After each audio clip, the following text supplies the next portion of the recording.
Welcome back new vlog. So आज पनि फेरि तपाईहरुको माझमा नयाँ भ्लग लिएर आएको छु। सो मर्कुस भ्लगलाई माया गरिदिनु होला सबैजनाले। च्यानलमा नयाँ हुनुहुन्छ भने लाइक पनि सब्स्क्राइब गर्न नबिर्सनु होला भन्दै आजको भ्लग चाहिँ सुरुवात हुन्छ।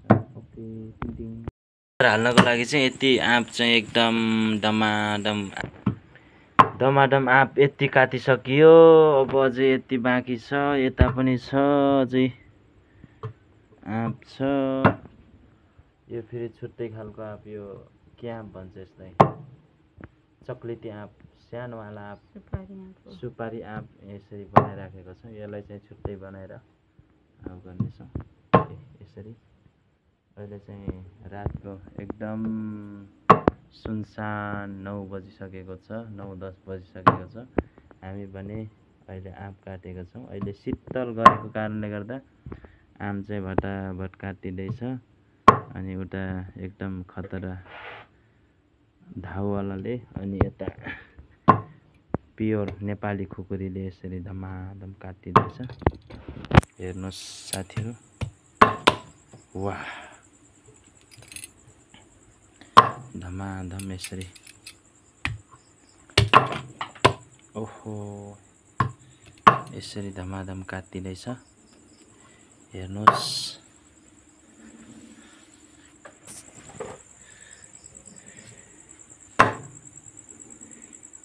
यसरी धमाधम काटिँदैछ। यसरी चाहिँ आँप काटेर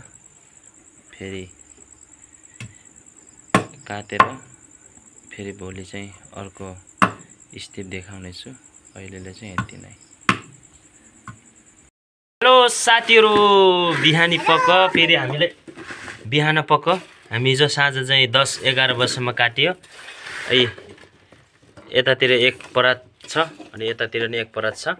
हामीले ताजा एकदम ताजा 3-4 महिनासम्म पनि जसरी अहिले काटेको छ त्यस्तै अचार खानको लागि चाहिँ अहिले एकदम रियोस्तो एकदम भण्डारण गरेर राख्नको लागि हामीले चाहिँ यसरी हामीले आँपको नयाँ रेसिपीलाई ल्याएर आएको छु। आँपको अचार हाल्नको लागि यसरी हामीले चाहिँ बेसार अनि नुन यसरी राखेर मोलेर चाहिँ यसरी डिब्बामा चाहिँ हामीले 3-4 महिनासम्म 4-5 महिनासम्म राखेर पनि हामीले ताजा आँपको सिजन गए तापनि हामीले ताजा अनि हामीले आँपको अचार खान सक्छौँ यसरी।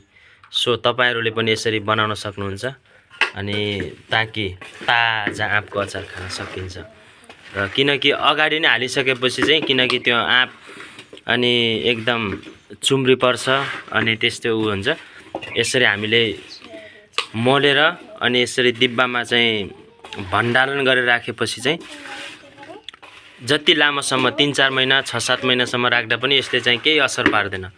किनकि यो चाहिँ मजाले अनि हामीले नुन र बेसारले मोलेर राख्यो भने चाहिँ यसले अनि केही सर्न पनि दिँदैन। एकदम राम्रोसँग एकअर्कामा चाहिँ भण्डारण हुने काम गर्छ।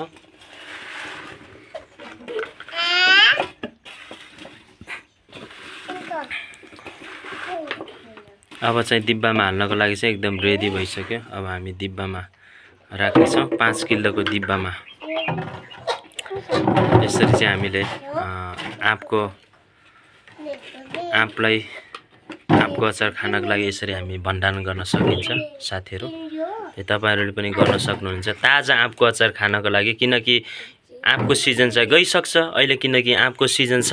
यो सिजनको बेला हामीले यसरी भण्डारण गरिराखेपछि अनि पछि लङ टाइम जतिन्जेलसम्म राखे पनि हामीले ताजा आँपको अचार जसरी हामीले राखेर हामीले खान सक्छौँ। अनि अहिलेको सिजनमा यसरी तपाईले राख्नुभयो भने अनि पछि अनि तपाईले ताजा आँपको अचार हालेर खानुहुनेछ। हेर्नुहोस् साथीहरू, हाम्रो चाहिँ यसरी भएको छ।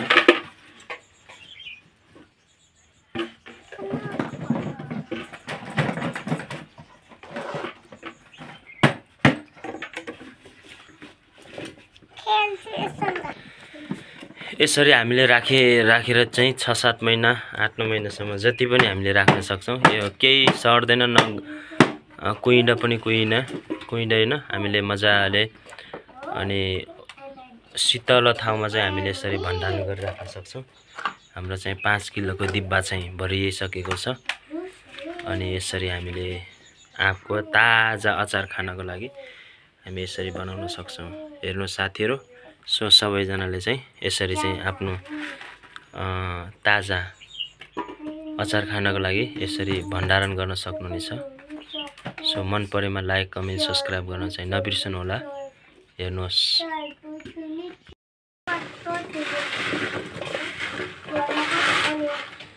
यो चाहिँ सानो सुपारीवाला आँपको भण्डारण गर्न लागि छ।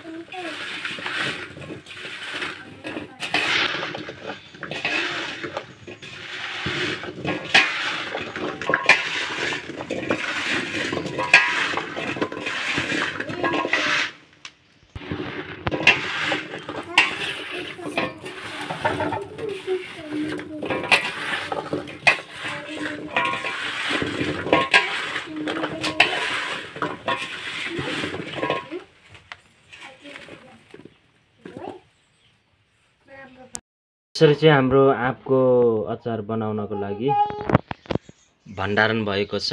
आँप काटेर यसरी नुन, त्यसपछि बेसारलाई मोलेर हामीले 3-4 महिनासम्मको लागि यसरी ताजा अचार खानको लागि हामीले यसरी भण्डारण गरेर राखेका छौँ। आँपको अचारलाई कसरी लङ टाइमसम्म भन्दा पनि कसरी ताजा खान सकिन्छ भनेर चाहिँ यसरी यो भ्लगमा चाहिँ मैले ल्याएको छु। सो सबैजनाले चाहिँ हेरेर साथ सपोर्ट माया दिनु होला भन्दै फेरि यस्तै खालका नयाँ अरू भ्लगहरू तपाईँको माझमा भिडियोहरू लिएर आउनेछु भन्दै अहिले चाहिँ म मर्कुस भ्लग यहाँबाट बिदा हुन चाहन्छु। Okay, by.